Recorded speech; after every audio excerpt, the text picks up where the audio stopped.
지난주에 이어서 이제 마태복음 24장 마무리를 하려고 합니다. 오늘 나누는 말씀은 사실 굉장히 중요한 말씀입니다. 일단은 예수님이 말씀하셨고요. 그리고 예수님께서 이 마지막 때에 되어질 일들에 대해서 직접 언급하신 것들, 그것도 아주 자세하게 언급하신 것들이 많지 않습니다. 마태복음 24장이 그러한 말씀입니다. 그래서 흔히들 마태복음 24장을 복음서의 계시록이라고도 말을 하죠. 계시록에서 대부분의 이제 마지막 때 되어질 일들에 대해서 자세하게 설명해 주고 있는데 24장은 사실 예수님께서 직접 하신 마지막 때 시작부터 해서 끝까지의 사실 거의 대부분의 중요한 메시지를 다 담고 있습니다. 그래서 우리가 마태복음 24장만 잘 이해를 해도 마지막 때에 분별을 할 수가 있고 깨어 있을 수 있게 됩니다. 그래서 24장을 이해하는 게 너무나 중요한데 지난번에 이제 14절까지 봤습니다. 그것과 연결해서 이제 15절부터 해서 51절까지 보면서 이 마지막 때의 본질적인 메시지가 무엇인지를 우리가 사실을 발견하게 될 겁니다. 그리고 맨 뒤에 보면은 이제 40절에 그런 말씀 있죠. 그때 두 사람이 밭에 있음에 하나는 데려감을 당하고 하나는 버려둠을 당할 것이요. 마지막 때 깨어있는 분들이 사실은 이 구절 모르시는 분들 없죠. 하나는 데려감을 당하고 하나는 버려둠을 당할 것이요. 무엇에 대한 말씀이죠? 네, 휴거에 대한 말씀이죠. 그래서 오늘 휴거에 대한 이야기도 나눌 겁니다. 기대가 되십니까? 여러분이 좋아하시는 휴거에 대한 이야기도 나눕니다. 중요한 얘기입니다. 그래서 15절부터 한번 보도록 하겠습니다. 자, 이 15절의 시작을 그러므로 이렇게 시작하죠. 항상 그러므로라는 단어가 나올 때는 앞에 이야기한 것들을 결론 지어서 이제 말씀하시는 거로 이해를 하시면 됩니다. 그래서 15절은 이제 1절부터 14절까지의 말씀에 대한 결론으로 말씀을 하시는 것입니다. 무엇에 대한 결론이냐면 이제 우리가 이제 14절까지 쭉 봤는데 이것이 마지막 재난의 시작을 알리는 징조에 대해서 쭉 설명을 해줬죠. 그러니까 마지막 때에 대한 말씀으로 결론을 하시는 건데 보다 더 구체적으로 보면 14절에 그제야 끝이 오리라 이렇게 하시면서 그러므로 이렇게 연결하고 있다는 겁니다. 그러니까 끝에 대한 말씀을 이제 이야기하시는 겁니다. 그래서 4절부터 쭉 보면은 재난의 시작을 알리는 이제 메시지를 하시는데 이 재난의 시작이라는 것은 단순히 지금 이제 마지막 때가 언제 시작하느냐 이런 개념이 아니라고 나눴죠. 마지막 때는 예수님께서 사역을 시작하시면서 이미 시작되어졌습니다. 그래서 이 재난의 시작을 알리는 징조, 이것은 마지막 한 일의 시작을 이야기하는 겁니다. 그래서 그 마지막 한 일회가 시작되어졌다는 것은 이 땅 가운데 하나님께서 이제 주신 시간이 7년이라는 겁니다. 그리고 실제로 그 7년 안에 이제 모든 세상의 인류의 역사가 마무리되어지는 겁니다. 그 시작을 알리는 징조들에 대해서 4절부터 14절까지 자세하게 우리에게 설명해 주고 있는 겁니다. 그래서 15절에부터 우리가 보는데 이 15절의 말씀은 이제 재난의 시작이 아닌 즉 마지막 때의 한 일의 시작이 아닌 마지막 때의 중간기를 말씀해 주고 있는 겁니다. 이 15절이 환란의 중간기가 되는 거죠. 그러니까 후 3년 반의 시작이 되어지는 겁니다. 그리고 이제 29절에 보면 그날 환란 후에 즉시 이렇게 얘기하죠. 29절부터는 이제 마지막 한 일의 후 3년 반에서도 끝, 7년 환란의 한 일의 마지막 끝에 대한 이야기. 그러니까 예수 그리스도의 재림이 아주 임박해진 마지막 시간에 대한 이야기들을 하고 있는 겁니다. 그러니까 24장 안에 사실은 짧은 메시지지만 예수님께서 마지막 한 일의 시작과 중간과 끝에 대해서 굉장히 자세하게 우리에게 설명해 주고 있는 그러한 내용입니다. 자, 이 15절에 그러므로 너희가 선지자 다니엘의 말한 바 멸망에 가증한 것이 거룩한 곳에 선 것을 보거든 읽는 자는 깨달을진저 이렇게 말씀해 주셨습니다. 다니엘의 말씀을 하고 있는데 다니엘서 우리 9장을 한번 좀 보겠습니다. 다니엘 9장에 보면은 이제 다니엘의 70일에 대한 예언의 말씀들, 환상으로 이 말씀을 주시는 게 있죠. 그래서 다니엘 9장 27절에 대한 말씀을 15절에서 지금 언급하고 있는 겁니다. 다니엘 9장 27절에 그가 장차 많은 사람으로 더불어 한 이레 동안의 언약을 굳게 정하겠고 그가 그 이레의 절반에 제사와 예물을 금지할 것이며 또 잔포하여 미운 물건이 날개를 의지하여 설 것이며 또한 또 이미 정한 종말까지 진노가 황폐케 하는 자에게 쏟아지리라 하였느니라. 이렇게 이제 설명을 해주고 있습니다. 그래서 이 15절에 그러므로 하면서 다니엘서의 그 마지막 한일에 대해서 언급하고 있는데 이것은 15절은 즉 멸망에 가증한 것이 세워진다라는 의미는 이제 그 마지막 남은 한일의 가운데서도 중간기 즉 후 3년 반의 시작을 알리는 큰 사인이 되는 겁니다. 근데 이 말씀을 나누기 전에 먼저 우리가 좀 24절을 좀 이해해야 되는데요. 24절에 내 백성과 내 거룩한 성을 위하여 70일에로 기한을 정하였나니 허물을 마치며 70일에가 끝날 때 허물이 맞춰진다는 거예요. 죄가 끝나고 죄악이 영속되며 죄를 사해준다는 거죠. 영원히 사해주는 의미입니다. 영원한 의가 드러나며 이상과 예언이 응하며 하나님의 예언의 말씀들이 다 성취된다는 것을 얘기하죠. 또 지극히 거룩한 자가 기름 부음을 받으리라. 메시아가 이 땅에 임하시는 것을 24절에서 얘기하고 있고 이것이 이스라엘의 온전한 회복이라는 것을 말해주고 있습니다. 그래서 이 70일의 언약은 즉 인류의 시간표의 마무리를 이야기하는 겁니다. 근데 그것이 무엇과 연관이 되어졌냐 하면은 바로 성전과 연관이 되어진다는 겁니다. 그러니까 이 70일에는 하나님께서 이스라엘 백성들과 하신 언약인 겁니다. 그래서 이 70일을 잘 이해를 해야 마지막 때를 분명하게 그 시간표를 이해할 수가 있고 그리고 그 마지막 시간표를 알기 위해서 이스라엘의 회복이 왜 중요한지를 연결해서 우리가 깨달을 수 있게 되는 겁니다. 그래서 이스라엘의 회복이 마지막 때 굉장히 중요하다는 것을 여기서 우리가 볼 수가 있는데 이 이스라엘의 회복을 우리가 이제 볼 때 70일의 시간 가운데서 남은 게 한 일회입니다. 그 25절부터 보면은 7일회와 62일회가 이미 우리의 시간표 안에서는 지나간 거라는 것을 알고 있습니다. 그러니까 69일회는 다 성취가 되어졌습니다. 이제 한 일회는 중간에 이제 갭이 있는 거예요.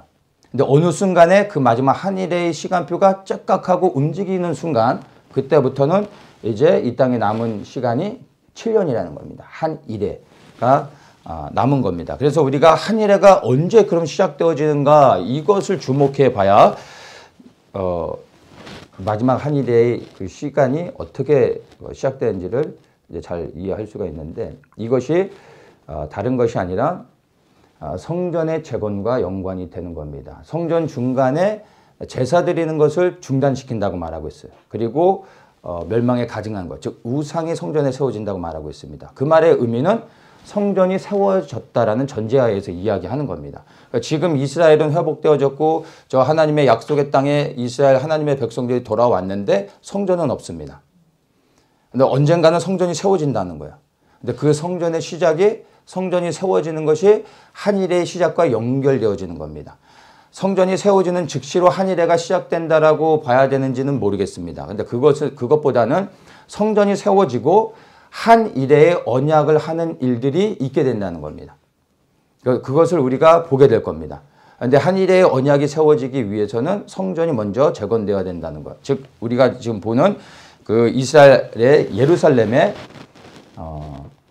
성전이 반드시 세워질 겁니다. 머지않은 시간에 세워질 거고 그리고 이제 이스라엘이 어떠한 언약을 하는 일들이 어떤 평화에 관련된 언약이라고 생각이 됩니다. 그러한 일들이 있게 될 겁니다. 그러면 그것이 마지막 한일의 시간이 이제 시작되어진 겁니다. 시작되는 순간 되돌릴 수 없습니다.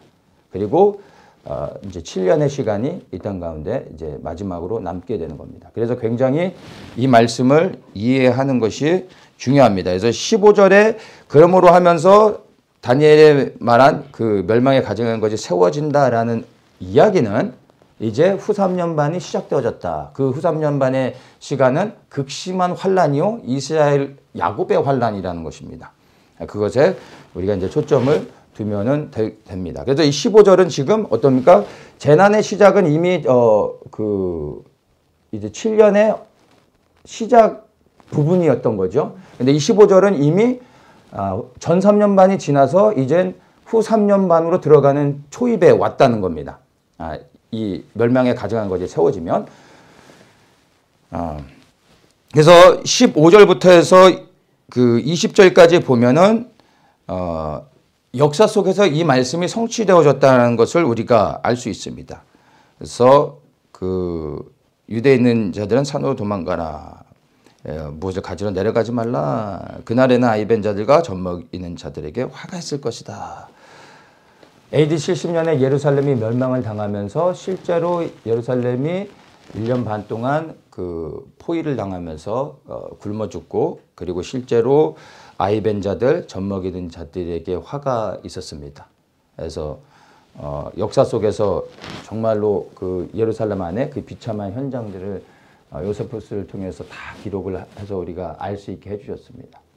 굶어 죽는 가운데 사람들이 아이들을 잡아먹는 그런 일들까지 해서 굉장히 아주 예루살렘 역사 가운데 가장 비참했던 어떤 그런 그 기록을 우리가 역사를 통해서 너무나 분명하게 봅니다. 그래서 이 말씀들은 사실은 이미 성취가 되어졌습니다. 그런데 다니엘의 이 그 27절의 이 말씀, 다니엘의 이 그 예언의 말씀이 뭐 지금도 신학적으로는 계속해서 논쟁이 있는데 이것이 역사 속에서 다 성취가 되어졌다라고 보는 견해도 있고, 아직 성취되지 않았다, 부분적으로 남아있다라고 보는 견해도 있고, 신학적으로 항상 논쟁이 있는 좀 난해한 구절입니다. 그런데 저는 이것을 성취되어졌다라고 봅니다. 그런데 또한 다시 성취되어질 것이라고 생각을 합니다. 그래서 이 두 번의 어떤 그 반복되는 일들이 있게 될 거다. 두 번의 성취로서 저는 이제 보게 되는데, 역사 속에서 한 번 성취가 되어졌지만 마지막 그 그리스도의 재림 때 한 번 더 성취된다고 생각을 합니다. 왜냐하면 20절까지는 이미 성취되어진 말씀인데 21절에 보면은 이는 그때 큰 환란이 있겠습니다. 창세로부터 지금까지 이런 환란이 없었고 후에도 없으리라. 그 날들을 감하지 아니할 것이면 모든 육체가 구원을 얻지 못할 것이나 그러나 택하신 자들을 위하여 그 날을 감하시리라. 이 말씀은 성취된 게 아니죠. 이 말씀은 누가 보아도 아직 이루어지지 않았습니다. 예수 그리스도의 재림 때 이루어질 말씀이라는 것을 우리가 분명히 알 수 있습니다. 그런데 이 말씀을 예루살렘의 멸망과 함께 연결해서 말씀하고 있다는 겁니다. 역사 속에서 성취가 되어졌지만 그리스도의 재림에 앞서서 이러한 예루살렘의 극심한 환란이 한 번 더 있게 된다는 것을 얘기합니다. 그것이 마지막 환란이 되고, 창세 이후로 이런 환란은 없었다. AD 70년에 일어났던 환란도 역사 속에도 보면 너무나 비참한, 인간이 겪을 수 없는 환란이었는데 그것과 비교할 수 없는 더 큰 환란이 있다라는 겁니다. 그래서 그 환란이 너무나 극심해서 하나님께서 그 날을 감하지 않으면 이 땅에 구원 얻을 사람이 없었다는 거예요.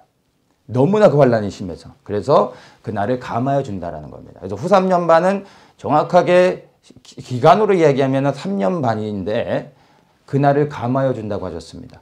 하루를 감하여 주실지, 한 달을 감하여 주실지, 1년을 감하여 주실지 우리는 모르는 겁니다. 근데 날을 감하여 주신다고 하고 있습니다. 그래서 그리스도의 재림의 때는 우리가 알 수가 없는 겁니다. 근데 어쨌든 하나님의 은혜 안에서 후 3년 반의 시간을 지나가게 될 것인데, 그러나 실제로 3년 반이 채워지는 게 아니라 그것보다 앞서서 하나님의 은혜 가운데서 나를 감화해줘서 구원하시는 역사가 있게 되는 것을 이 말씀을 통해서 우리가 알 수 있게 되는 겁니다. 그래서 유대인들에게는 사실 이 말씀이 역사 속에서 이들은 경험했기 때문에 이 말씀을 유대인들이 읽을 때 우리하고는 다르게 이게 입체적으로 깨달아질 수 있는 겁니다. 그래서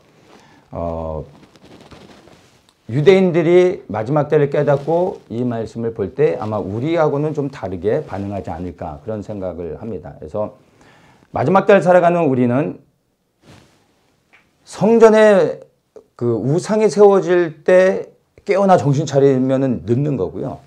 우리는 예루살렘의 성전이 세워지는 것을 볼 때 정말로 정신을 바짝 차리고 깨어 있어야 되는 겁니다. 제가 볼 때 여기 계신 모든 분들이 예루살렘의 성전이 세워지는 것을 다 보게 될 것 같습니다. 네. 그래서 지금부터 우리가 정신을 바짝 차려야 됩니다.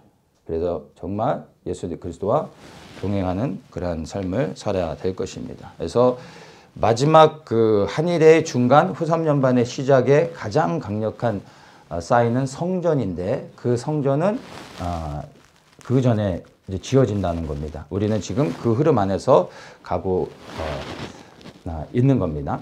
자, 그래서 이어서 말씀을 좀 보면은 23절에 그때 사람이 너희에게 말하되 보라 그리스도가 여기 있다 혹 저기 있다 해도 믿지 말라 이 말을 합니다. 여기서 말하는 그때란 후 3년 반의 실제적인 환란, 극심한 환란이 시작되어진 것을 이야기하는 겁니다. 전 3년 반이 아니라 이제 후 3년 반의 시간 가운데서 환란이 되어지고 있는 것을 설명해 주고 있습니다.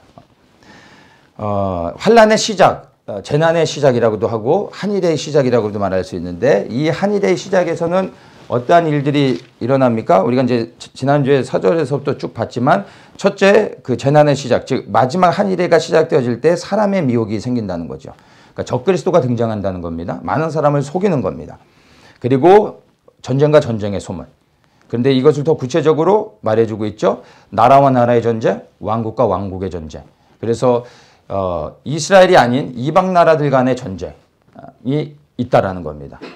러시아와 우크라이나가 전쟁을 시작했습니다. 이게 나라와 나라의 전쟁이 되는 겁니다. 그렇죠?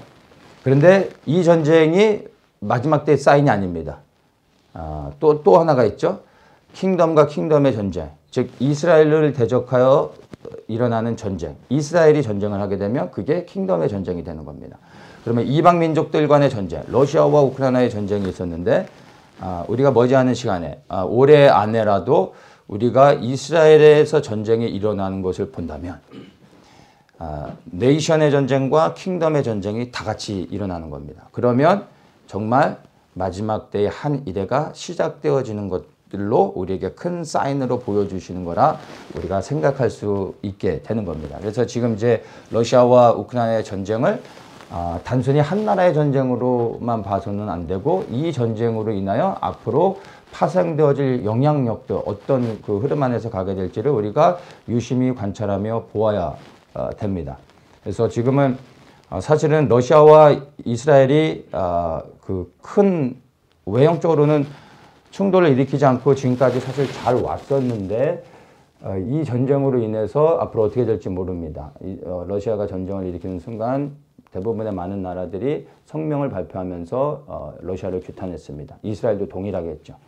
즉시로 러시아가 반격을 했는데 뭐라고 했냐면 예루살렘을 이스라엘의 수도로 인정할 수 없다라고 하면서 이스라엘과 완전히 대립각을 세웠습니다.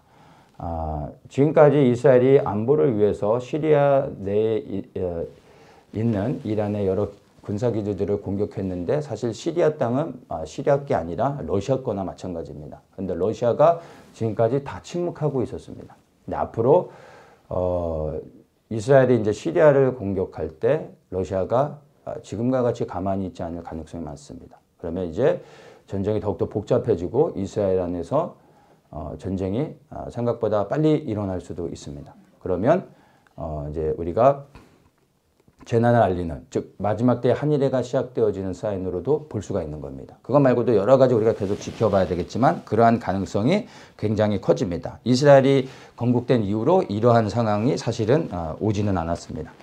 그런데 지금 이 두 가지의 전쟁이 올 한해 일어나게 된다면 우리가 이제 이것들을 계속해서 주목해 보아야 됩니다. 그러면서 또 있는 게 기근과 지진이죠.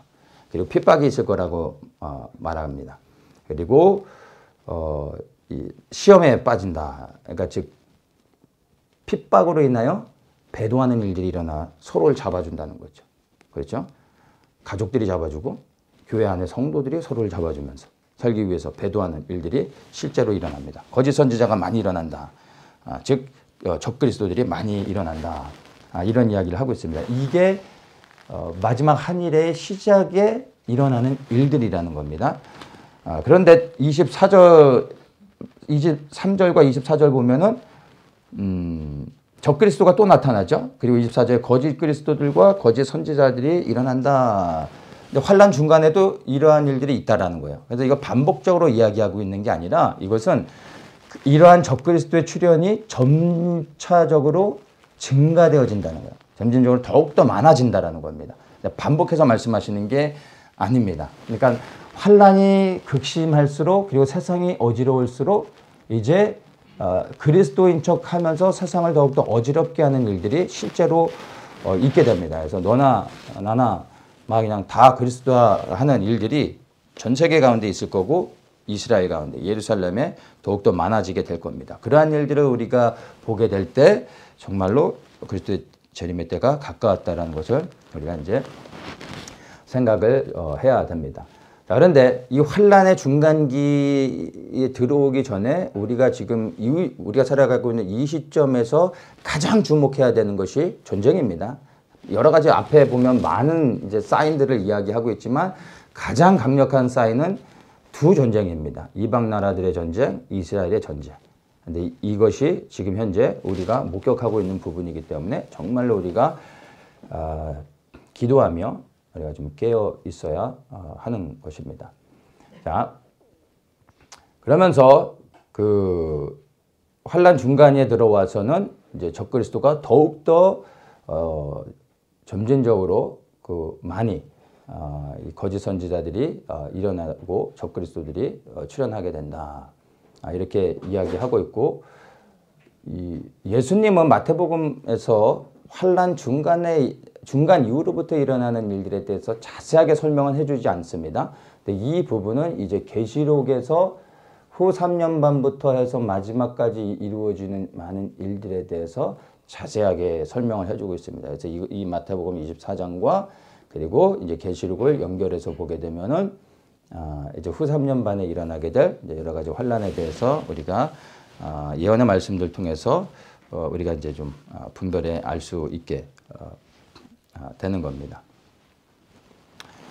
자, 그리고 후 3년 반의 가장 큰 사인은 아까 이제 15절에서도 이야기했지만 성전은 이미 환란 초기에 세워졌고 그리고 중간에 성전에서 제사를 금하게 되고 우상이 세워지는 겁니다. 이것은 우리 모두가 목격할 수 있는 겁니다. 그러니까 다니엘 9장 27절의 말씀이 성취되어지는 겁니다. 그때 수많은 적그리스도가 아니라 마지막 적그리스도, 진짜 적그리스도가 등장하게 되는 겁니다. 그 적그리스도를 통하여 이제 예루살렘에 극심한 환란이 오게 되는 겁니다. 그래서 우리가 그 흐름 안에서 요 지금 23절과 4절을 환란의 중간의 흐름 안에서 우리가 좀 이해를 하면 되겠습니다. 그러면서 24절에 또 연결해서 말하는 게 뭐냐면 많은 적그리스도들이 등장함과 더불어 큰 표적과 기사를 보이며 할 수만 있으면 택하신 자들도 미혹하게 하리라. 큰 표적과 기사를 보인다고 합니다. 엄청난 능력들을 행하여 수많은 사람들뿐만 아니라 믿는 자들까지도 미혹하여 넘어지게 만든다라고 말하고 있습니다. 그러니까 이 후 3년 반에는요, 예수 그리스도를 믿는 수많은 사람들도 미혹돼서 이제 넘어가게 된다는 이야기를 하고 있습니다. 참 무서운 말씀입니다. 근데 왜 믿는 성도들까지도 이러한 그 미혹에 넘어가게 됩니까? 큰 기적을 행하기 때문에요. 예수님께서 이 땅에서 사역을 하시면서 엄청난 기적들을 행하셨습니다. 그 기적을 보고 예수님을 믿은 사람들이 많았습니다. 말씀뿐만 아니라 행하시는 능력을 통해 예수 그리스도를 영접했습니다. 그래서 사단도 똑같이 따라하는 거죠. 미혹을 줘야 되는데 능력으로 미혹을 줄 때 수많은 사람들이 속아 넘어가게 되는 겁니다. 그래서 성령께서 역사하시는 동안엔 여전히 우리가 그리스도 안에서 능력들을 행할 수 있습니다. 주님 오시기 전까지 우리가 그리스도 안에 있는 능력들을 나타내며 그 능력들을 행하며 묶인 자들을 자유케 하며 주의 일들을 위해 사용할 수 있어야 됩니다. 그러나 모든 능력이 다 주님에게서 오는 게 아니라는 겁니다. 우리가 볼 때 이건 정말 하나님밖에 하실 수 없는 거야. 이건 예수님이 하신 거야 라는 능력도 사단도 얼마든지 따라할 수 있다는 겁니다. 그래서 능력을 보고 쫓아가면 여러분 사망을 당할 가능성이 너무나 많습니다. 이 마지막 때 여러분 강한 능력을 구해서는 안 됩니다. 능력을 쫓아가서는 절대 안 됩니다. 사망의 길로 갈 가능성이 많습니다. 왜냐하면 사단은 이것을 알기 때문에 강력한 능력을 통해 수많은 사람들을 미혹할 겁니다. 그러니까 예수님이 너무나 정확하게 아시고서 후 3년 반의 극심한 환란의 때 사람들이 능력을 찾게 됩니다. 이걸 아시고 미리 우리에게 너무나 분명하게 예수님이 말씀해 주고 계시다는 겁니다. 지금부터도 우리가 능력을 구하며 능력을 쫓아가서는 여러분 큰 낭패를 당할 수 있다는 것을 반드시 기억하셔야 됩니다. 근데 왜 이 마지막 때에 사단을 통해 큰 능력을 행하게 하시고 사람들을 미혹하게 할까요? 이 부분은 고린도후서 데살로니가후서 2장 8절부터 보면은 이렇게 예수 그리스도의 재림과 연관해서 이렇게 말해주고 있습니다. 그때 불법한 자가 나타나리니 주 예수께서 그 입의 기운으로 저를 죽이시고 강림하여 나타나심으로 패하시리라. 악한 자의 이 마음은 사단의 역사를 따라 모든 능력과 표적과 거짓 기적과 불의의 모든 속임으로 멸망하는 자들에게 임하리니 이는 저희가 진리의 사랑을 받지 아니하여 구원함을 얻지 못함이니라. 진리에 속하지 못했다는 거예요. 진리에 속해 있는 자들을 미혹하는 게 아니라 진리에 속하지 않은 자들을 걸러내기 위한 거라는 거예요. 이러므로 하나님이 유혹을 저희 가운데 역사하게 하사 거짓 것을 믿게 하심은 진리를 믿지 않고 불의를 좋아하는 모든 자로 심판을 받게 하려 하심이니라. 하나님께서 이러한 마지막 때 강력한 능력을 통해서 수많은 사람들을 미혹해 하는 것은 예수 그리스도를 정말 신실하게 사랑하고 따라가고 있는 사람들을 어렵게 만들기 위한 게 아니라 겉에는 그렇게 보이는 것 같지만 실상은 예수 그리스도를 믿지 않고 있는 자들을 다시는 핑계대지 못하도록 이들을 걸러내는 겁니다. 그래서 미혹에 빠지게 만든다는 겁니다. 무서운 말씀이 되는 겁니다. 진리에 속해 있지 않은 자들은 다 미혹될 겁니다. 지금 우리가 진리에 속해 있어야 된다는 것을 이야기하는 겁니다. 마지막 때 왜 환란이 일어나는지 여러분이 정말 잘 이해를 하셔야 됩니다. 우리를 괴롭히려고 예수님이 이렇게 하시는 게 아니라 누가 속해 있는지를 구분하기 위함이라는 겁니다. 여러분 마지막 때 많은 사람들이 짐승의 표가 무엇인가, 적그리스도가 누구인가 막 이런 거에 관심을 갖고 있는데 이게 다 쓸데없는 짓입니다. 여러분 정보나 지식이 우리를 구원하지 않는다는 것을 여러분이 반드시 알아야 됩니다. 어떤 사람들은 혹시 내가 정보를 잘 몰라서 세상 돌아가는 소식을 몰라가지고 나도 모르게 내가 예수님을 사랑하는데 짐승의 표를 받지 않을까 하는 이런 정말 소설을 쓰시는 분들이 계신데 여러분 그런 일은 절대 일어나지 않습니다. 여러분이 진리 안에 거하고 있다면 그리고 뉴스도 보지 않고 세상 소식을 아무것도 몰라도 여러분이 예수 그리스도를 사랑하고 그리스도 안에 거하여 그리스도와 함께 동행하고 있다면 표를 받고 싶어도 받을 수가 없습니다. 성령이 인도하십니다. 절대 그런 일은 일어나지 않습니다. 그래서 수많은 정보를 여러분이 새롭게 알려고 안테나를 세울 게 아니라 내가 지금 예수 그리스도 안에 있는가, 그리스도를 사랑하며 그리스도와 동행하고 있는가, 여기에 여러분이 정말로 온 마음의 중심을 쏟아야 되는 겁니다. 그래서 마지막 때 짐승의 표를 받게 하시는 이유는요, 하나님의 인을 받지 않는 사람들, 이거는 눈에 드러나지 않습니다. 그러나 하나님은 아시는 겁니다. 하나님의 인을 받지 않은 모든 사람들 다 짐승의 표를 받게 하므로 누구도 핑계할 수 없도록, 짐승의 표는 눈에 보여지는 겁니다. 주님 앞에 섰을 때 내가 예수님을 믿었던 사람입니다 라고 핑계할 수 없도록 이마에 인을 침으로 핑계할 수 없게 하시고 하나님이 심판하기 위한 겁니다. 양과 염소를 가르기 위한 것입니다.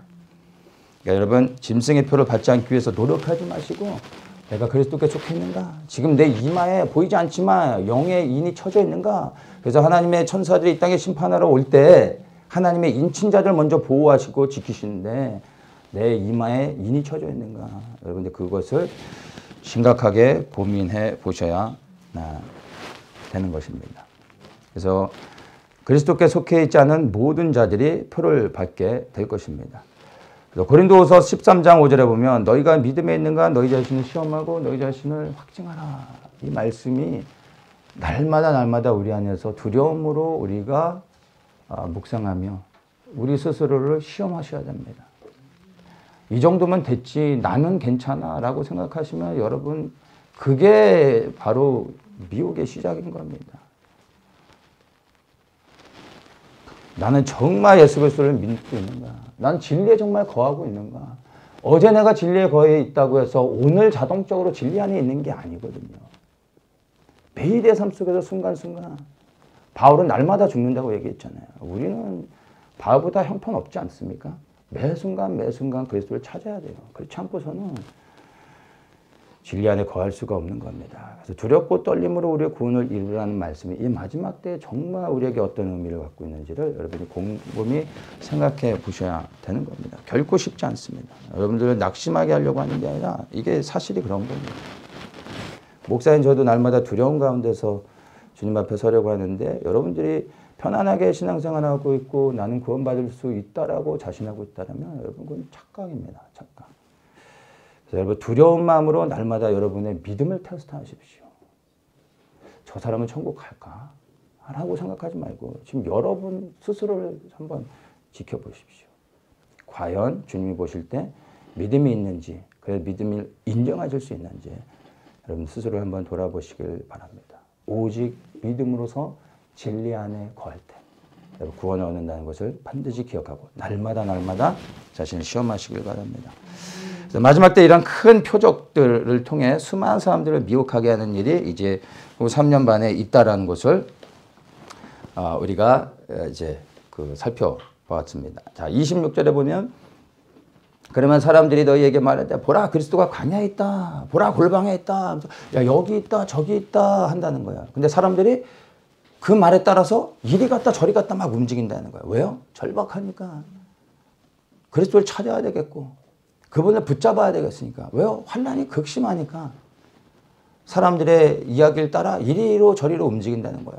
왜 이런 일들이 일어납니까? 어떤 사람들이 이렇게 하겠습니까? 그리스도 안에 거하지 않고 있는 사람들. 그리스도 안에 거하지 않고 있기 때문에 두려운 거예요. 그러니까 사람의 소리를 따라서 이리저리 돌아다니며 진리를 찾지만 끝내 진리를 아는데 도달하지 못하는 사람들. 그리하여 영원한 불못에 들어가게 되는 일들이 있게 된다는 것입니다. 예수 그리스도를 믿지 않았던 사람들인 거죠. 여러분 환난이 시작돼서 예수님을 믿으려고 하면 여러분 그때는 늦을 겁니다. 그때는 믿음이 생기기 어렵습니다. 믿음을 지키기도 어려운데 어찌 믿음이 생길 수 있겠습니까? 지금 믿으셔야 됩니다. 지금 결단하시고 지금 여러분이 그리스도께 온전히 순종해야 됩니다. 모든 것을 들여 그분을 따라가야 됩니다. 적당히 해서 그분을 따라갈 수 없습니다. 정말 우리의 모든 것을 들여 그리스도를 쫓아야 될 때가 바로 지금이라는 겁니다. 왜냐하면 이제 예수님께서 말씀하신 이 환란이 머지않은 시간에 시작될 가능성이 있습니다. 저는 그렇게밖에 말할 수가 없습니다. 그 시작은 언제일지 알 수 없지만 지금의 세상에 돌아가는 정세와 흐름들을 보면 그때가 정말 가깝다라고 밖에 말할 수 없습니다. 지금이 정말 그리스도를 찾아야 될 때입니다. 그분을 만나시길 축복합니다. 이것보다 우리에게 급한 것은 없습니다. 예수님 안에 거하셔야 됩니다. 그러면 그리스도께서 내 안에 거하시며 나를 인도하시는 겁니다. 그런 사람들은 정보를 몰라도 표를 받지 않습니다. 주님이 인도해 주십니다. 제가 백신을 연구해서 백신 안 맞은 게 아니라 하나도 그런 거에 보지 않았어도 아니라는 걸 성령이 알려주셔서 연구하지 않고서도 안 맞았습니다. 그랬더니 지금 시간이 1년 정도 지나서 봤더니 다 하시는 거 아니에요? 아니잖아요. 그렇죠? 이와 같이 주님께서 내가 정말 그리스도 안에 거하고 있다면 그러면 그리스도께서 내 안에 거하시며 나를 인도해 주신다는 겁니다. 요한복음 그 15장에 보면 우리가 너무나 잘 아는 말씀이 있죠. 요한복음 15장 4절에 내 안에 거하라 나도 너희 안에 거하리라. 이 말씀. 왜 이 말씀 우리가 너무 잘 알지만 사실은 이 말씀을 잘 몰라요. 예수님이 말씀하고 이게 명령입니다. 내 안에 너희가 거해야 된다. 그러면 나도 너희 안에 거하리라. 여러분 순서가 있는 거예요. 그분이 먼저 우리 안에 오시는 게 아니에요. 내가 먼저 그분 안에 거해야 되는 거예요. 그러면 그분이 내 안에 오신다는 거예요. 그분이 우리 안에 오길 원하셔서 너희가 내게 먼저 와라. 그럼 내가 너희 안에 들어갈 것이다. 그분이 들어오는 게 뭐예요? 구원인 거예요. 그분이 우리 안에 들어올 때 그분이 나의 피난처가 되어지는 겁니다. 근데 무엇보다 먼저 내가 그분 안에 거해야 된다는 겁니다. 근데 어떻게 이러한 일이 일어날 수 있습니까? 내가 그분 안에 거한다는 게 무엇입니까? 10절에서 설명해 줍니다. 내가 아버지의 계명을 지켜 그의 사랑 안에 거하는 것 같이 너희도 내 계명을 지키면 내 사랑 안에 거하리라. 이해되십니까? 그분의 계명을 지키는 게 그분의 안에 거하는 거라는 거예요. 계명을 지키는 게 뭡니까? 유대인들이 지켰던 구약의 율법을 지키라는 게 아니에요. 예수님의 말씀에 순종하라는 거예요. 그분의 말씀을 따라 살라는 거예요. 그러면 주님이 내 안에 거하여 주신다고 말씀하고 있습니다. 내 안에 오십시오라고 기도하지 마시고 예수님께 순종하세요. 그분이 내게 무엇을 요구하고 계신지를 기도하며 그리고 그분의 뜻에 온전한 순종을 하세요. 그러면 내 안에 오십시오라고 초청하지 않아도 그분은 내 안에 이미 와 계시는 겁니다. 그리고 나를 인도해 주시는 겁니다. 그러면 환난 날에 수많은 사람들이 환난 가운데 고통을 당하는 상황 가운데서 그분이 피난처가 되어 주셔서 나를 구원해 주실 것을 믿습니다.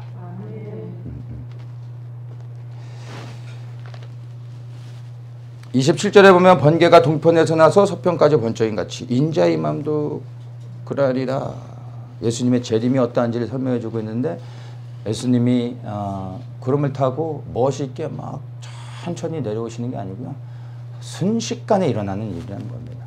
그리고 이거는 실제적으로 일어나는 사건이라는 것을 예수님이 직접 말씀해 주고 계십니다. 번개가 번쩍하는 순간에 끝나버리죠.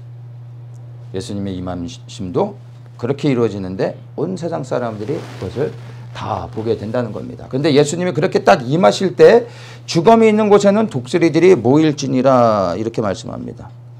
27절과 28절이 약간 개연성이 좀 떨어집니다. 갑자기 웬 또 주님이 임하시는데 죽음이 있는 곳엔 독수리가 모이나. 이제 이렇게 얘기할 수 있는데 누가복음에서 이 부분을 조금 더 자세하게 설명해 줍니다. 누가복음 17장에 17장 20절부터 보면은 바리새인들이 하나님의 나라가 언제 임합니까? 예수님께 묻습니다. 하나님의 나라가 임한다는 것은 그리스도의 재림을 얘기하는 거거든요. 그렇죠? 그때 예수님께서 뭐라고 대답하시면은 재림에 관련돼서 쭉 말씀하시는데 심판에 대해서 사실 말씀해 줍니다. 노아의 때와 같이 롯의 때와 같이 인자의 날에도 이러할 것이다. 이렇게 이제 말씀을 해주십니다. 심판과 연결 지어져서 그리스도의 재림이 이루어진다고 말씀해 주고 있는 거죠. 그러면서 쭉 얘기하시다가 37절에 저희가 대답하여 가로되 주여 어디 오니까 가라사대 죽음이 있는 곳에는 독수리가 모이느니라. 이럴 때 이 말씀을 해주시는 겁니다. 그러니까 예수님이 뜬금없이 말씀하신 게 아니라 사람들이 질문하는 거예요. 어디 오니까 이렇게 얘기하고 있습니다. 근데 이것을 세번역에서는 주여 어디에서 그런 일이 일어나겠습니까? 이렇게 묻고 있는 겁니다. 그러니까 예수님이 하나님 나라가 이 땅에 어떻게 이루어지는지 그때 어떤 상황과 같은지에 대해서 쭉 설명을 해주시니까 이 심판에 대한 걸 들으니까 이 사람들이 두려움이 생긴 거죠. 그래서 그러면 언제 이런 그런 일이 어디에서 일어납니까? 이제 심각해진 거죠. 예루살렘에서 일어나는 일입니까? 유대에서 일어나는 일입니까? 자세히 좀 알고 싶었던 거예요. 그렇게 물었을 때 예수님이 이 대답을 하셨다는 겁니다.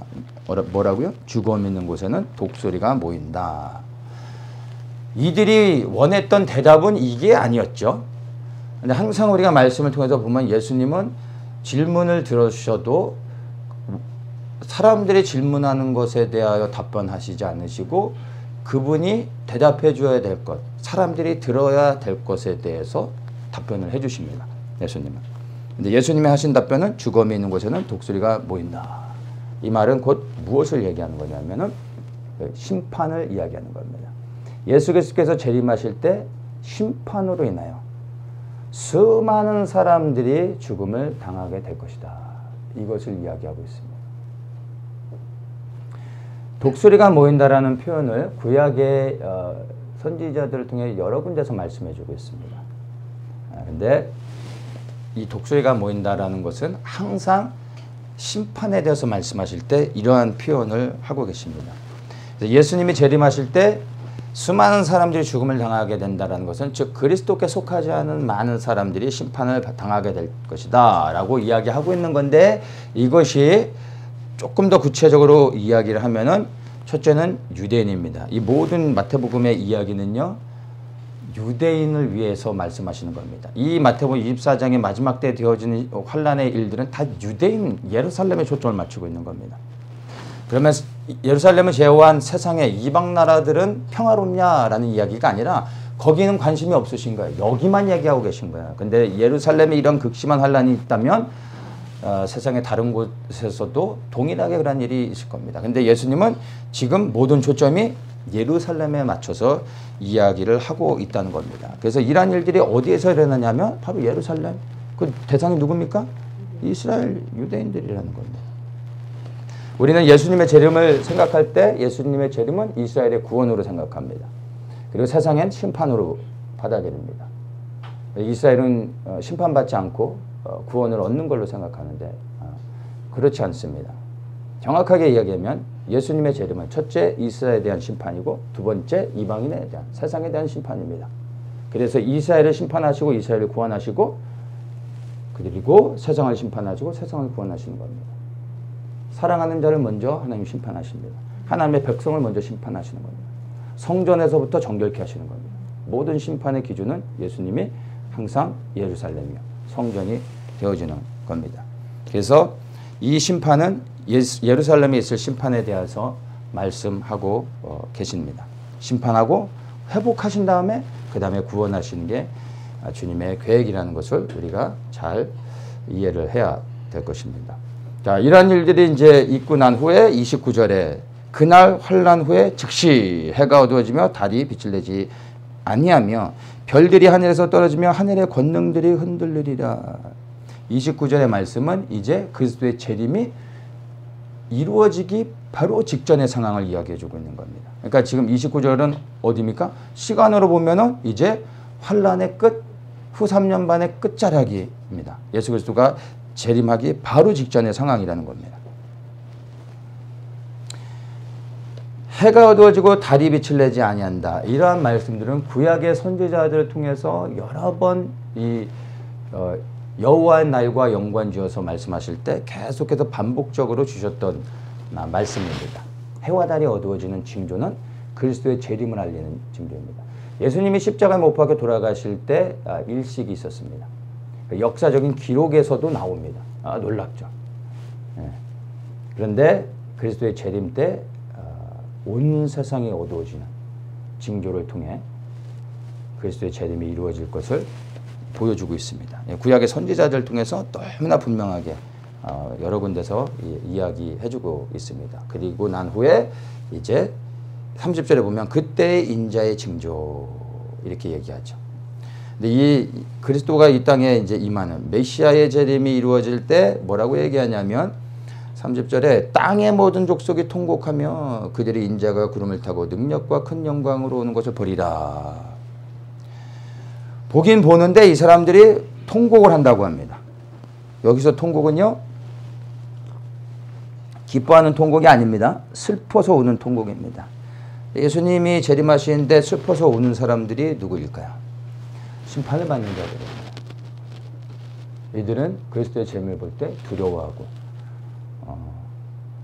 울 수밖에 없는 것이죠.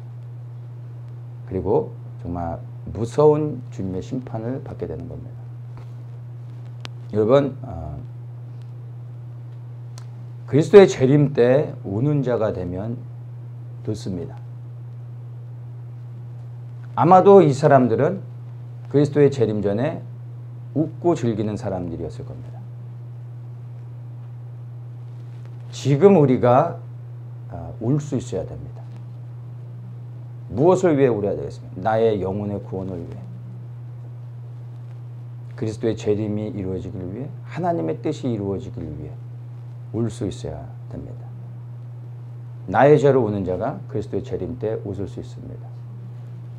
하나님 나라를 위하여 울며 통곡하며 애통하여 기도하는 자가 그리스도의 재림이 이루어질 때 기쁨 가운데 그리스도를 맞이할 수 있게 되는 겁니다.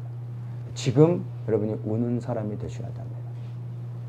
지금 이 순간부터 주님이 재림하시는 때까지 여러분의 남은 삶이 이 땅에서 에레미야와 같이 통곡하며 우는 자가 될 수 있다면 그것이 가장 복된 삶이 되어질 겁니다. 저는 확신합니다. 왜냐하면 주님 오신 이후로 영원토록 하나님 나라에서 기뻐하며 즐거워할 것이기 때문에 이 땅에서 여러분들이 울고 통곡했던 모든 것들이 보상받을 겁니다. 이 땅에서 가장 잘한 일이라 여러분 여기게 될 겁니다. 내 심령은 지금 하나님의 나라로 울고 있는지, 내 죄악으로 인해 울고 있는지 여러분 자신을 돌아보시기 바랍니다. 우는 자가 되시길 예수님의 이름으로 축원합니다. 이제 32절에 보면 예수님께서 무화과 나무의 비유를 말씀하십니다. 우리가 21장에서 이 무화과 나무의 비유에 대해서 무화과 나무에 관련된 모든 비유들을 자세하게 나눴습니다. 그래서 이 부분은 나누지는 않겠습니다. 이 무화과 나무의 비유는 이스라엘을 상징하는 겁니다. 항상 무화과 나무, 감람나무는 이스라엘을 상징으로 이야기합니다. 그래서 이 무화과 나무의 비유는 즉 이스라엘의 회복과 연관되어지는 겁니다. 그래서 1900년 동안 나라가 없었던 이스라엘이 1948년 5월 14일에 다시 이 땅에 나라로 건국되어졌습니다. 이거는 정말 하나님이 작정하고 팔을 걷어붙이시고 일하지 않으시면 절대 일어날 수 없는 일이었습니다. 이게 곧 그 무화과 나무의 첫 번째 열매 타크시가 열려진 겁니다. 이 타크시가 열려지면 가지가 연해지고 잎사귀를 내는 겁니다. 첫 열매가 맺혀졌다. 근데 그 첫 열매는 진짜 열매가 아니라고 나눴죠. 그냥 그 첫 열매가 있어야 진짜 여름에 열매를 맺게 된다는 겁니다. 근데 이스라엘의 회복이 그 첫 열매, 누구도 주목하지 않는 별 볼 일 없는 사건 같지만 그러나 그것이 주님 보실 때는 강력한 열매인 겁니다. 그리고 이제 여름이 다가오고 있다는 겁니다. 무화과 나무의 추수는 여름입니다. 이제 추수가 곧 시작되어진다는 겁니다. 무엇을 통해 알 수 있습니까? 무화과 나무의 비유를 통해서 이스라엘의 회복을 보면서 우리가 분명하게 볼 수가 있는 것입니다.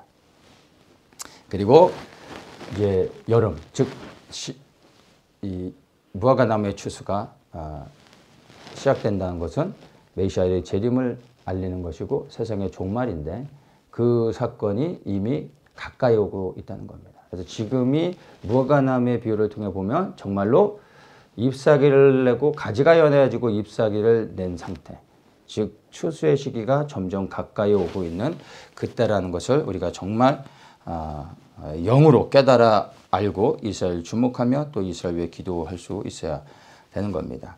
자, 이런 일을 볼 때 인자가 가까이 곧 문 앞에 이른 줄 알라. 예수 그리스도의 재림이 정말 바로 눈앞에 있는 것이다 라고 예수님이 친히 말씀해 주고 계시다는 것을 여러분 반드시 기억하시기 바랍니다.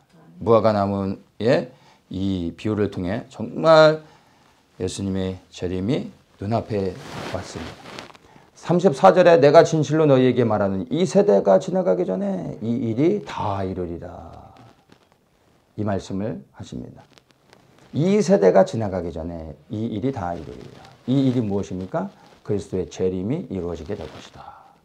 이 세대가 누구일까요? 이 세대에 대한 해석도 아주 다양합니다. 근데 저는 이 세대를 어떻게 생각하냐면 이 세대가 어떤 세대인지는 정확히 잘 모르겠지만 이 세대는 분명한 것은 그리스도의 재림을 보는 세대라는 겁니다. 그렇죠? 이 그리스도의 재림을 보는 세대가 어떤 세대인지를 우리가 알아야 되는데 저는 이 세대를 해석하는 방식들은 다양한데 저는 이 세대가 이스라엘의 건국을 지켜봤던 세대가 아닌가 저는 그렇게 생각을 합니다. 첫 열매의 수확을 눈으로 보았던 자들. 그러니까 1948년 5월 14일에 이스라엘이 이제 독립하며 나라로 건국이 되어졌는데 그 이전에 태어난 모든 사람들, 그리고 1948년 이스라엘이 건국되는 그 해에 태어난 사람들이 마지막으로 이 세대에 포함이 된 사람들이 아닌가 저는 생각을 합니다. 그러면 48년도에 태어난 사람들이 2022년 지금의 나이로 계산을 해보면 74세가 되는 겁니다. 74세면 아주 건강하잖아요. 그렇죠? 이스라엘 건국을 지켜봤던 74세 된 어르신들이 많이 있습니다. 아이들. 이분들이 다 죽기 전에 주님의 재림이 이루어지지 않을까 저는 그렇게 생각을 하고 있습니다. 그리고 이것을 우리가 좀 이제 지켜볼 필요가 있습니다. 그러면서 36절에 그러나 그날과 그때는 아무도 모르나니 하늘의 천사도 아들도 오직 아버지만 아신다. 오직 아버지만 아신다. 이야기를 하고 있습니다. 그래서 그 세대를 해석하는 게 중요하지 않아요. 여러분이 동의하지 않으셔도 상관없습니다. 이걸 주장하지 않으니까. 중요한 건 모른다는 거예요. 그 세대가 어느 세대인지 알아도 우리는 주님의 재림이 언제 이루어진지 모른다라는 거예요. 아무도 모르는 겁니다. 예. 그런데 36절부터 44절까지 그때가 언제인지는 아무도 모른다라고 말씀하셨지만 그러나 그때가 어떠한지에 대해서는 설명해 주고 계십니다. 너무 감사하죠. 모르니까 그냥 눈 감고 있어라 라고 말하지 않으세요.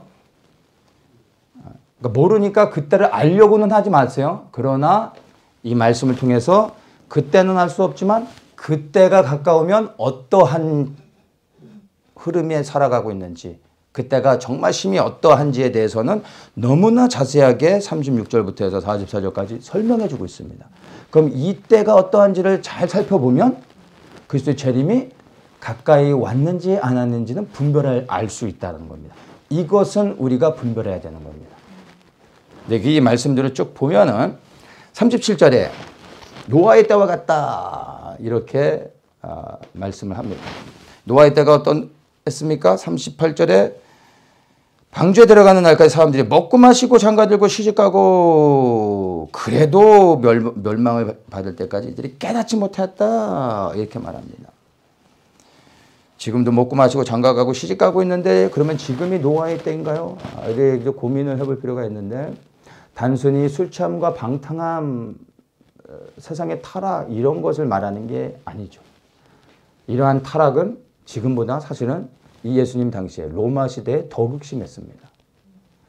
그렇죠? 그런 것을 얘기하는 게 아닙니다. 지난주 이제 수련회 때도 말씀을 나눴었지만은 이 노아의 때라 함은 성적인 타락을 이야기하는 게 아니라 성경적으로는 하나님의 혈통을 더럽히는 사건을 이야기하는 겁니다. 그래서 오늘날의 그것을 가장 잘 이해할 수 있는 것은 이제 유전자 변형입니다. 하나님의 영역에 손을 대는 거죠. 그거는 감히 하나님이 도저히 절대 참으실 수 없는 거죠. 여러분의 자녀에게 누군가가 이 칼을 대고서 수술을 하면서 여러분 자녀의 팔에다가 다른 사람의 다리를 붙여버리고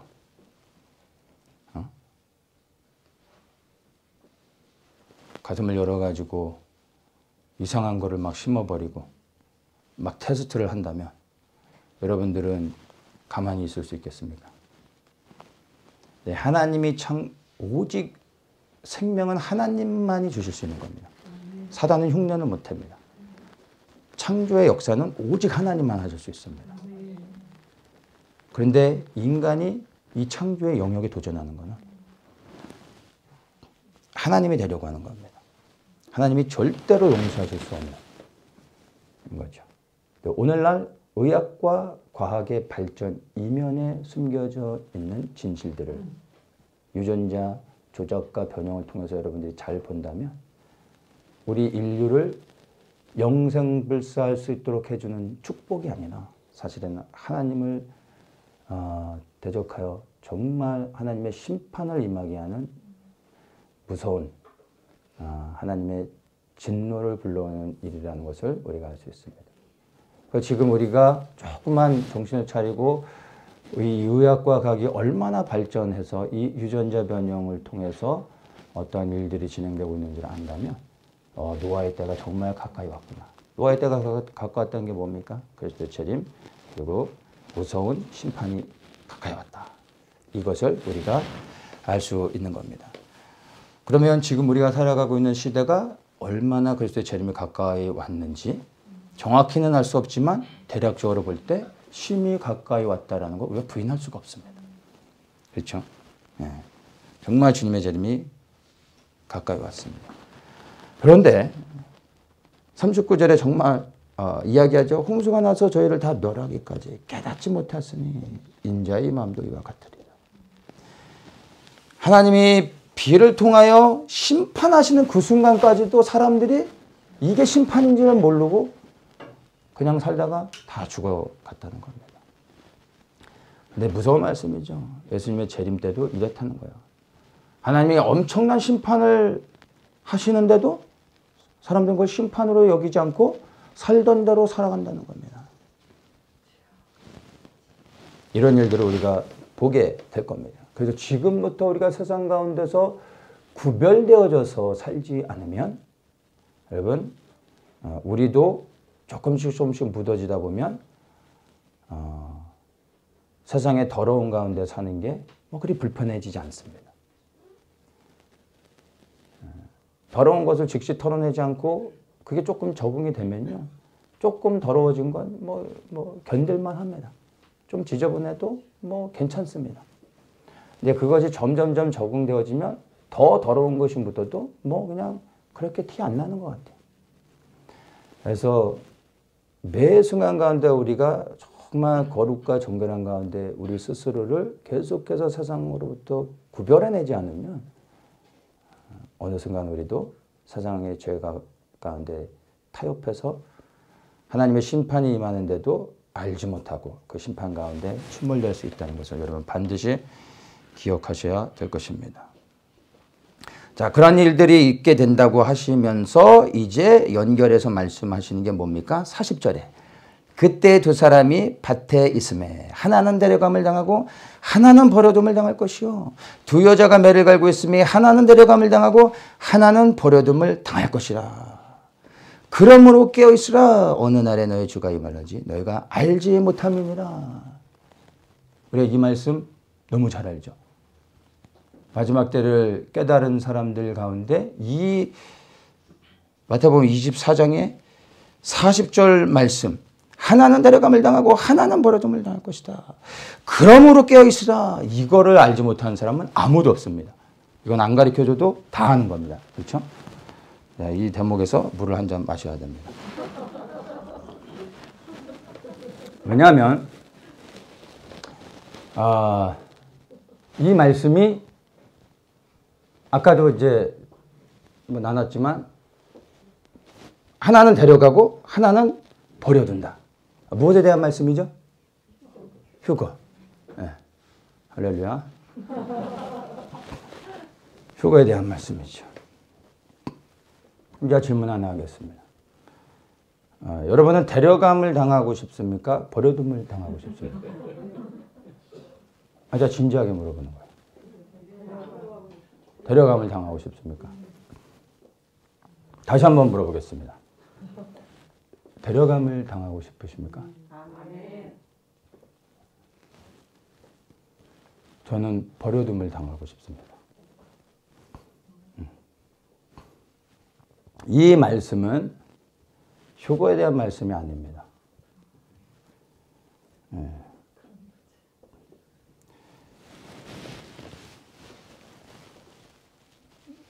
목사님들이 마지막 때를 이야기할 때 이 구절을 항상 언급하죠. 임박한 심판이 있고 이때 데려감을 당하여 휴거를 받는 것으로 생각하죠. 그래서 42절에 그러므로 깨어있으라. 무엇으로 깨어있으라? 휴거 받기 위해 깨어있으라. 이렇게 이제 이야기들을 많이 하죠. 모든 사람들이 이 부분을 다 휴거로 해석을 합니다. 그러나 이제 24장을 설교를 마쳐야 되기 때문에 제가 이제 이거를 언급을 할 수밖에 없습니다. 이 구절은 휴거에 대한 구절이 아닙니다.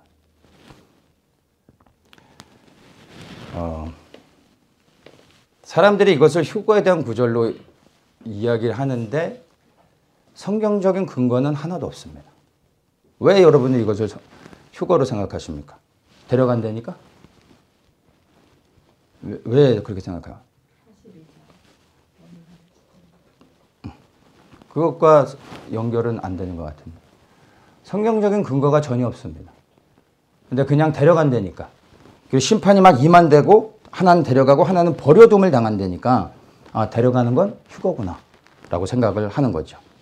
그리고 깨어있으라 하니까 이거는 휴거를 위해 깨어있으라. 이렇게 그냥 모든 사람들이 다 생각을 한다는 것입니다. 휴거에 대한 부분을 데살로니가전서 4장 17절에 이야기하죠. 거기에 이제 끌어올려라는 말씀이 있습니다. 그렇죠? 캐치업이라는 단어를 쓰는데 이 단어가 하르파조입니다. 헬라에서 이 하르파조가 휴거에 대한 것을 언급하고 있는 겁니다. 그래서 강한 힘에 의해서 낚아채이다 아니면 이제 끌려가다 이제 이런 의미예요.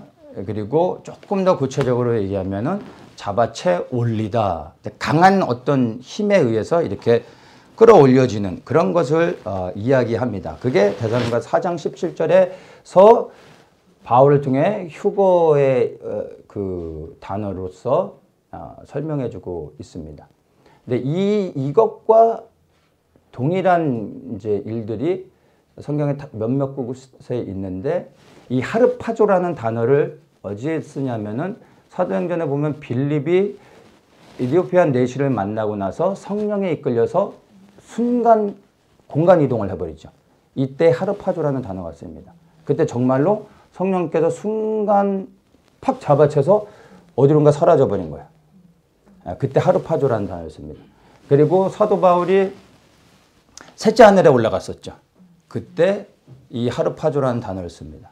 순간 그가 영으로 간 건지 육으로 간 건지 자기도 모르겠다 그러잖아요. 뭐 우리도 모릅니다. 중요한 건 하르파조 통해서 잡아채워져서 올라갔다라는 겁니다. 자, 그러면 이 하르파조라는 단어를 40절에서 썼다면 우리는 이것을 휴거로 이해할 수 있습니다.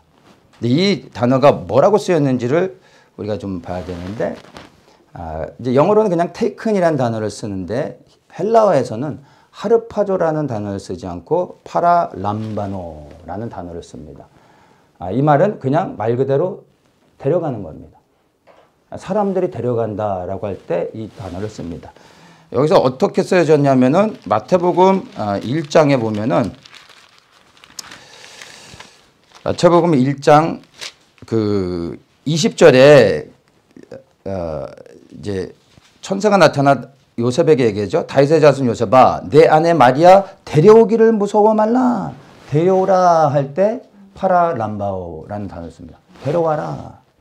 사람이 사람을 데려오는 것을 이야기하는 겁니다. 그럴 때 파라람바오라고 이런 단어를 사용하는 겁니다. 그래서 40절에서 여기서 쓰여진 하나는 데려감을 당한다라고 할 때 이 데려감은 파라람바오. 그냥 말 그대로 사람을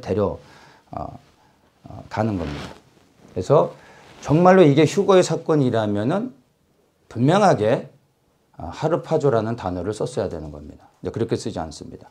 그러면 우리가 이것만 볼 게 아니라 버려둠을 당한다라고 이렇게 나와 있죠. 데려가고 버려둠을 당한다니까 우리는 그냥 마지막 때로 이렇게 이야기할 때 휴거로 이 두 가지의 단어를 통해서 그러면 데려가는 건 휴거고 버려두는 거는 버림을 받는 거니까 남겨지는 거니까 휴거구나라고 흔히들 그렇게 생각을 하는 겁니다. 근데 이 버려둔다라는 단어의 의미도 우리가 좀 가만히 살펴볼 필요가 있는데 이 버려둠을 당한다라고 할 때 이 단어는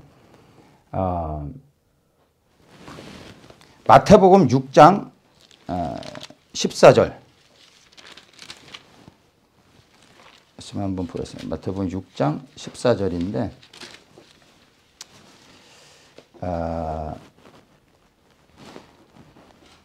너희가 사람의 과실을 용서하면 너희 천부께서도 너희 과실을 용서하시려니와.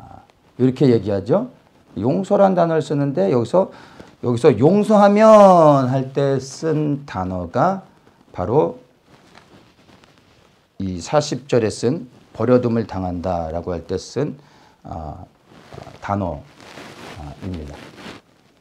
그러니까 이 버려둠을 당한다라는 것은 버리다, 떠나다 이런 단어의 의미도 있어요. 이거를 가장 많이 사용하는 것도 맞습니다. 그런데 그 다음에 또 많이 사용하는 단어의 의미가 용서하다라는 의미예요. 근데 여기에서 그 40절에 쓰여진 버려둠을 당한다라는 이 단어의 원래의 의미는 버려둠을, 그래서 남겨진다는 의미가 맞는 건데 사실은 용서를 받다라는 의미로 우리가 해석을 해야 됩니다. 왜냐하면 이 문장은 하나는 하나는 데려감을 당하고 하나는 버려둠을 당한다라는 것을 이 센텐스만 가지고 이해하면 안 되고 앞뒤의 문맥 안에서 이거를 이해를 해야 되는 겁니다. 그러니까 영어에서는 이거를 one will be taken and one left. 그러니까 이 의미로 보면은 하나는 taken, 데려가는 거죠. 하나는 left, 남겨진다는 거예요. 그러니까 이것도 그냥 그러니까 모든 영어 성경에서 보면 다 이렇게 씁니다. 그러니까 이것만 보면은 명확한 의미를 알 수 없습니다. 영어의 어떤 그 문장의 의미들은 앞뒤의 문맥 안에서 봐야지 정확하게 해석을 할 수가 있어요.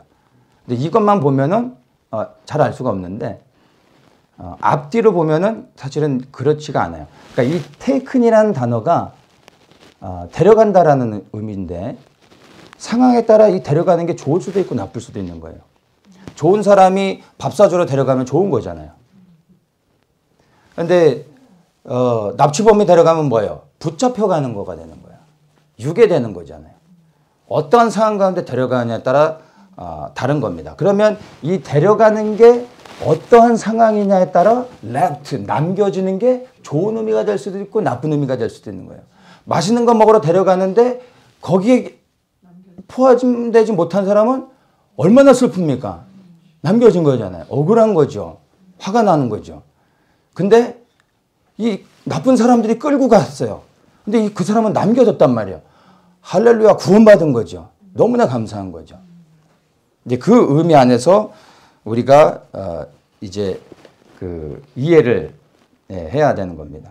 그러면은 이 말씀을 전체적인 큰 이제 앞뒤의 문맥 안에서 우리가 보면은 자 24장 자체가 다 그 마지막 때와 연관해서 예수님께서 진지하게 말씀하시면서 어떠한 심판이 있을 건지에 대해서 계속 말씀해 주고 있습니다. 맞습니까? 그러니까 심판을 의미해 두면서 24장 전체를 보란 말이에요. 어떤 말씀하고 계십니까? 심판에 대해서 계속 말하고 있는 거예요. 그리고 이 40절과 41절 다음에 42절에 그러므로 깨어있으라 하시면서 43절에서 연결해서 말씀하시는 게 뭐냐 하면은 두 하인에 대한 설명이라는 겁니다. 이 두 하인의 설명이 이 데려가는 것과 버려둠을 당하는 것과도 이제 연결이 되어집니다. 자, 이게 그러므로 하면서 뭐라고 지금 말씀하고 있는지를 우리가 좀 보면은 명확하게 이제 이해를 할 수 있는데 두 하인의 설명이 뭐죠? 충성되고 지혜 있는 종 그리고 악한 종.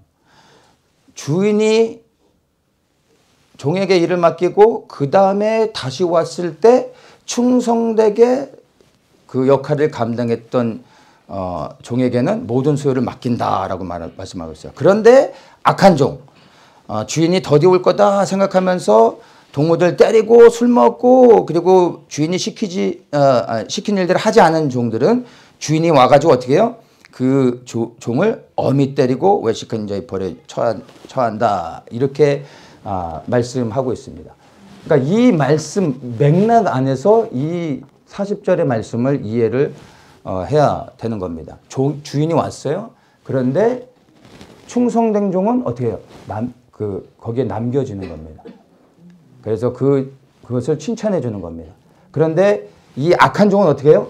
끌고 가서 매를 치며 그에게 형벌을 가하는 겁니다. 이제 그런 의미로 우리가 이해를 해야 됩니다. 한글 성경에서도 다 보면은 모든 한글 성경들이 똑같이 이거를 번역하고 있어요. 하나는 데려가고 하나는 버려준다. 근데 고맙게 흠정역에서는 다행히 이렇게 설명해 주고 있습니다. 흠정역이 번역이 잘못된 것들도 많은데 이제 좀 풀어서 설명해 주다 보니까 번역이 좀 잘못된 것들이 많이 있는데 어떤 것들은 의역이고 풀어서 설명해 주지만 원어의 의미들을 아주 잘 설명해 주는 것들이 또 많이 있어요. 그래서 흠정역은 보아도 참조할 만한 좋은 성경입니다. 틀린 것도 많이 있어요. 근데 이 부분은 잘 설명을 해주고 있습니다. 뭐라고 설명하고 있냐면 그때 두 사람이 들에 있을 터인데 하나는 붙잡혀가고 다른 하나는 남겨질 것이요. 이렇게 설명해 주고 있습니다. 예. 그래서 이 붙잡혀간다라는 의미는 이제 끌려가서 매를 맞는 거예요. 왜냐하면 충성되게 사명을 감당하지 못했기 때문에. 그래서 여기서 남겨지는 사람은 충성된 종이 됐던 거죠. 그래서 매를 맞지 않아도 되니까 끌려가서 어딘가에 가서 맞지 않게 되는 겁니다. 그래서 이걸 늘 휴거로 생각하면서 깨어있으라. 휴거를 왜 깨어있어야 되는구나. 난 데려감을 당해야지. 늘 이렇게 생각하고 있었는데 이게 휴거가 아니라고 해서 기분이 상당히 안 좋으신 분들도 계실 텐데 여러분들이 그거를 저하고 반박을 하려면 여러분이 원어의 의미를 공부하시고 그리고 이 파라람바오라는 단어가 신약에서 어디에 쓰였는지를 일일이 다 찾아보시고 나서 그러고서도 이게 휴거라고 하시는 확신이 있으면 저한테 와서 얘기하셔도 돼요. 그럼 제가 또 설명해 드릴 수 있습니다. 근데 여러분이 아무리 연구해 보셔도 이거를 성경적으로 휴거라고 설명할 수 있는 근거가 전혀 없을 겁니다. 제가 이것을 자꾸 얘기하는 이유는 모든 사람들이 이것을 다 휴거로 보고 있기 때문이에요. 물론 이것 때문에 미혹돼서 뭐 넘어지는 것은 아니지만 사실은 이게 예수님이 직접 하신 말씀인데 이 예수님이 하신 말씀을 제대로 이해를 못한다는 거에서 사실은 이 지금 24장의 마지막 심판에 관련돼서 예수님이 정말 피를 토하며 하시는 말씀이신데 이 가장 중요한 깨어있으라 하는 이 부분에서 여러분이 이걸 휴거로 이해하고 있다면 예수님의 말씀을 전혀 이해하지 못하는 거예요. 너무나 안타까운 거죠. 여러분 예수님을 곰곰이 생각해 보세요. 복음서에서 예수님이 무엇을 말씀하고 계시고 항상 무엇에 초점을 맞추셨는지를 가만히 생각해 보면 우리가 정말 눈 한번 딱 감았다 뜨면 이게 휴거가 아니라는 걸 정직하게 알 수가 있습니다. 예수님이 어떤 분이십니까? 오셔서 그분이 무엇에 대해서 우리에게 말씀해 주십니까? 죄에 대해서 말씀해 주십니다. 심판에 대해서 말씀하십니다. 하나님 나라에 대해서 말씀해 주십니다. 재림에 대해서 말씀해 주십니다. 우리가 반드시 들어야 될 것들에 대해서 말씀하시는 분이에요. 근데 그 가운데서 예수님이 항상 강조하셨던 말씀이 뭐예요? 심판에 대한 거예요. 왜? 이 심판이 실제로 일어날 것이고 수많은 사람이 심판을 받을 것을 아시기 때문에 예수님이 정말 안타까운 심정 가운데 이 심판을 너희들이 면해야 된다라고 말씀하고 있는 거예요. 이 24장의 말씀을 예수님의 마음으로서 천천히 처음부터 쭉 읽어보세요. 이 심각하게 마지막 예수 그리스도의 재림이 이루어지기 바로 직전에 정말 심판이 임하고 있는데 예수님이 깨어있으라. 그러니까 너희들 휴거 받아야 된다. 이런 말씀하시려고 이런 얘기를 하시는 게 아니라는 거예요. 휴거는 예수님의 단어가 아닙니다. 제가 휴거가 없다라고 얘기하는 게 아닙니다. 휴거 반대론자가 아니에요. 휴거 폐기론자가 아닙니다. 저도 휴거를 원합니다. 휴거를 받길 원치 않는 사람이 어디 있겠습니까? 그러나 저는 휴거를 소망하지 않습니다. 그리스도의 재림을 소망하고 이 땅에 하나님의 나라가 이루어지기를 기다리고 있지 저는 휴거를 기다리고 있지는 않습니다. 물론 주님이 휴거로 저를 부르시면 너무나 큰 영광이죠. 그러나 여러분 예수님은 우리에게 이렇게 심각하게 심판에 대해서 말씀하시고 그러니까 너네 휴거 받아야 된다 이런 거 말씀하시는 분이 아니에요. 그분의 관심은 무엇입니까? 이 땅에 하나님의 나라가 이루어지는 것을 위해 모든 것을 들이셨던 분이에요. 근데 예수님께서 이 마지막에 이루어질 일들에 대해서 말씀하시면서 기껏 하시는 말씀이 너희들 깨어있어서 휴거 받아야 된다라고 말씀하시는 그런 수준으로밖에 안 보입니까? 아니라는 거예요. 왜 이걸 휴거로 받냐면 여러분들 눈에 휴거가 보이고 뭘 봐도 이게 다 휴거로 보이니까 휴거로 믿어버리는 겁니다. 예수님이 그걸 봤을 때 얼마나 마음이 안타까우시겠습니까? 말씀드립니다만 여러분 저도 휴거를 원합니다. 우리가 정말 다 휴거를 받기를 원합니다. 그러나 여러분, 휴거를 소망하는 것은 잘못된 겁니다. 휴거가 우리 신앙의 중심이 되고 마지막 때에 우리가 붙잡는 것이 되어진다면 여러분 넘어지는 자입니다. 항상 말씀드리죠. 휴거를 소망하는 자들은 휴거 받지 못할 가능성이 제가 볼 때는 너무나 큽니다. 예수님을 구원받기 위해서 예수님을 믿는 사람들이 과연 구원받을 수 있을까요? 생각해 보세요. 구원받았기 때문에 예수 그리스도를 믿고 따르는 거 아닙니까? 여러분 구원받기 위해서 예수님을 믿고 있어요? 이미 구원하셨기 때문에 우리가 모든 것을 들여 그분을 따를 수 있잖아요. 생명을 드릴 수도 있는 거 아니에요. 왜? 구원하셨기 때문에. 우리의 육은 이 땅에서 죽을 수 있지만 그러나 그분이 나를 구원하셨기 때문에 그분 오실 때 나를 부활의 몸으로 영원히 변치 않는 그 몸을 내게 다시 주실 것을 믿기에 그리스도를 위해 내 생명을 드릴 수도 있는 거 아닙니까? 그런 사람이 뭘 기다리고 있습니까? 그리스도의 재림이 이 땅에 이루어질 수 있도록. 하나님의 나라가 이 땅에 이루어지는 것을 위해 모든 것을 드려야 되지 않습니까? 구원받지 못한 사람들이 휴거를 붙잡고 살아가는 겁니다. 여러분의 마음의 중심을 정직하게 한번 살펴보십시오. 여러분의 무엇이 여러분의 심령 가운데 새겨져 있습니까? 예수 그리스도입니까? 아니면 휴거입니까? 휴거가 여러분의 중심에 사로잡고 있다면 여러분 이미 벗어난 겁니다. 그리스도가 여러분의 중심이 될 수 있도록 하셔야 된다는 겁니다. 이게 휴거가 아니라고 해서 휴거가 없다라는 게 아닙니다. 여러분. 이게 휴거로 이해한다면 이건 예수 그리스도의 재림 바로 직전에 일어나는 일입니다. 그러면 무엇을 얘기하는 거예요? 예수님의 이 휴거의 사건이 환난 마지막 끝자락에 있다라는 겁니다. 휴거는 환난 전에 있습니다. 그래서 이거를 휴거로 보지 마시고 우리에게 무엇을 말씀하고 있는지를 이걸 곰곰이 생각해 봐야 돼요. 자, 예수님이 이제 하나는 데려가고 하나는 버려둠을 당할 것이다. 데려간 자들은 누구예요? 심판을 받는 자들이에요. 남겨진 자들은 이제 충성된 종으로 칭찬을 받는 자들이에요. 그러므로 깨어있으라. 너희들이 예수님이 오셨을 때 끌려가 매를 맞지 않기 위해서 너희들이 깨어있어야 된다. 충성된 종의 사명을 감당해야 된다. 그러니까 깨어있어야 된다. 이 얘기예요. 깨어있어서 휴거 받아라는 얘기가 아니라는 거예요. 휴거는 바울의 언어이지 예수님의 언어가 아니라는 것을 여러분 반드시 기억하셔야 될 것입니다. 주님 오시는 그날까지 여러분 우리가 충성스러운 종으로 살아가야 됩니다. 사명을 감당하라고 예수님께서 이 마지막 때에 일어날 자세한 일들을 우리에게 설명해 주면서 깨어있으라 라고 하는 겁니다. 그러니까 이제 우리가 이 말씀을 통해 예수님이 우리에게 깨어있으라고 할 때 무엇을 생각해야 돼요? 휴거가 아니라 충성된 종으로서 부르신 자리에서 주님이 언제 오실지 알 수 없지나 그러나 충성된 종이기에 언제든지 오셔도 주님을 기쁨으로 맞이할 수 있도록 부르신 자리를 지키며 사명을 감당해야 된다는 겁니다. 그러면 남겨지는 겁니다. 매를 맞지 않게 된다는 것입니다. 주님의 다시 오심이 정말 가까워져 있습니다. 우리는 이런 것들을 정말 살펴봐야 됩니다. 그래서 더욱더 깨어 있어야 됩니다. 이 42절에 그러므로 깨어 있으라 이 말씀이 지금 이 시대에 주님이 우리에게 살아 역사하시면서 우리에게 말씀해주고 있는 정말 생생한 음성으로 들려지시기를 축복합니다. 그래서 주님 오실 때 심판을 면하는 그리하여 영원한 구원을 얻는 분들 되시길 예수님의 이름으로 축복합니다. 주님 그렇습니다.